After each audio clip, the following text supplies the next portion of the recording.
കേരളത്തിലെ മുസ്ലിങ്ങളുടെ സ്വഭാവത്തിൽ സമസ്ത സ്വാധീനിക്കപ്പെട്ടിട്ടുണ്ട്, ജീവിതത്തിൽ സമസ്ത സ്വാധീനിക്കപ്പെട്ടിട്ടുണ്ട്.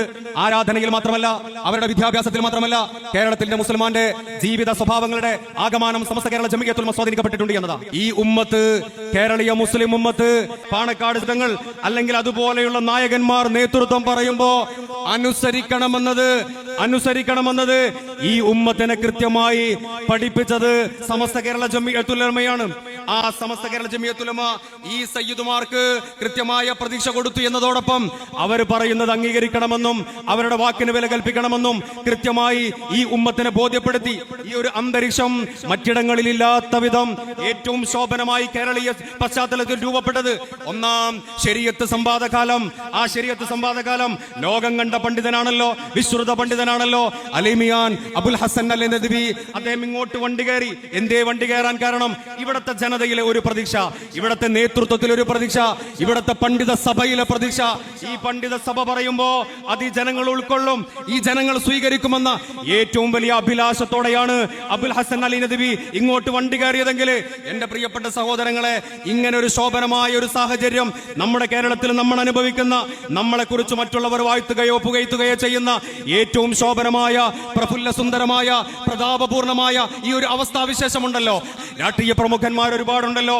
സേട്ട് സാഹിബിന്റെ ബാംഗ്ലൂരിലുണ്ടോ? ജനിച്ചതും ജീവിച്ചതും കർമ്മമണ്ഡലം ഒരു പക്ഷേ കേരളത്തിൽ ഉണ്ടായിട്ടുണ്ട്. മരണപ്പെട്ട് കിടക്കുന്നത് ബാംഗ്ലൂരിലാണല്ലോ.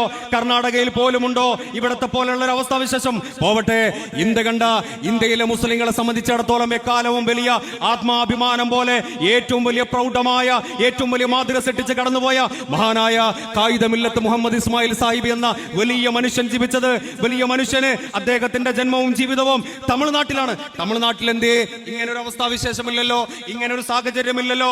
ബനാത്തുവാലയുടെ നാട്ടിലുണ്ടോ ഈ ഒരു മാതൃക? ഇത് രാഷ്ട്രീയമായ ലീഡർഷിപ്പിന്റെ അല്ലെങ്കിൽ രാഷ്ട്രീയമായ നേതൃത്വമുള്ള, വ്യത്യസ്തമായ നേതൃത്വമുള്ള ഇടങ്ങളിൽ ഇല്ല എന്ന് സ്ഥിരീകരിക്കുമ്പോ എവിടെയുണ്ട് ഈ മാതൃക? മഹാനായ ഖാജാ മുഈനുദ്ദീൻ ചിശ്തി അജ്മീരി ഖദ്ദസല്ലാഹു സിർറഹുൽ അസീസ് അന്ത്യവിശ്രമം കൊള്ളുന്ന രാജസ്ഥാനിലുണ്ടോ? എത്ര വലിയ മഹാന്മാര്, മഹാനായ സദഖത്തുല്ലാഹിൽ കാഗിരിയും ഉമർ വലിയുല്ലാഹിൽ കാഗിരിയും ഒക്കെ അന്ത്യവിശ്രമം കൊള്ളുന്ന തമിഴ്നാട്ടിലെ കായൽ പട്ടണമുണ്ടല്ലോ. കാഹിറാഫത്തൻ എന്ന ആ നാടാണ് മഴബർ എന്ന പേരിൽ അറിയപ്പെടുന്നത്.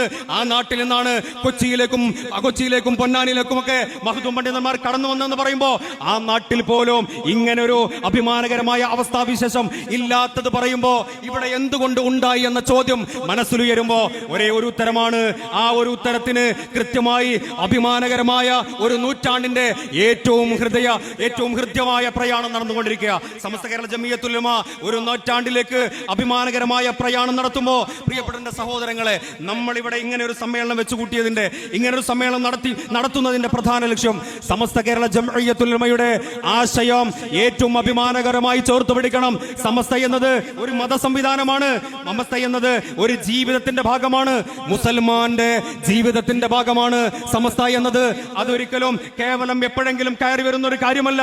എപ്പോഴും നമ്മോട് കൂടെ ഉണ്ടാകുന്ന, ചേർത്ത് പിടിക്കുന്ന, നമ്മുടെ ജീവിതത്തിന്റെ, വിശ്വാസത്തിന്റെ, ആവേശകരമായ നമ്മുടെ വിശ്വാസത്തിന്റെ കൂടെ നിൽക്കുന്ന കാര്യമാണ്. അതുകൊണ്ട് ഒന്നാമതായും രണ്ടാമതായും മൂന്നാമതായും അവസാനമായും ഞാനൊരു സമസ്തക്കാരനാണ്, ഞാനൊരു മുസൽമാനാണ് എന്ന് അഭിമാനത്തോടെ, ഹൃദയ വികാരത്തോടെ പ്രഖ്യാപിക്കുന്ന ആ ഒരു കൃത്യമായ ആത്മീയമായ ഊർജമുണ്ടല്ലോ, അതാണ് സമസ്ത കേരള ജമിയത്തുൽ ഉലമ എന്നതിൽ നമ്മൾ അഭിമാനം കൊള്ളേണ്ടത്. അത് മഹാനായ വരക്കൽ സയ്യിദ് അബ്ദുറഹ്മാൻ ബാലവി മുല്ലക്കോയത്തങ്ങൾ അസ്ഥിവാരമിട്ട് പാങ്ങലഹദ് മുതുകുട്ടി മുസ്ലിയാർ നേതൃത്വം നൽകി, മഹാനായ റഷീദുദ്ദീൻ മുസ്ലിയാരും മഹാനായ മൂസ മുസ്ലിയാരും അതുപോലെ തന്നെ പള്ളി വീട്ടിൽ മുഹമ്മദ് മുസ്ലിയാരും വാളക്കുളം ഉസ്താദും അതുപോലെ കണ്ണിയത്ത് ഉസ്താദും ശംസുൽ ഉലമയും മഹാനായ വനങ്ങളും പൂക്കോയത്തങ്ങളും ഒരുപാട് സയ്യിദുമാർ ബാഫഖ് തങ്ങൾ എന്ന് പറയുമ്പോ മഹാനായ ബാഫഖ് തങ്ങൾ സമസ്ത കേരള ജമിയത്തുൽ ഉലമക്ക് ഇടക്ക് കയറി വന്ന ഒരാളൊന്നല്ല.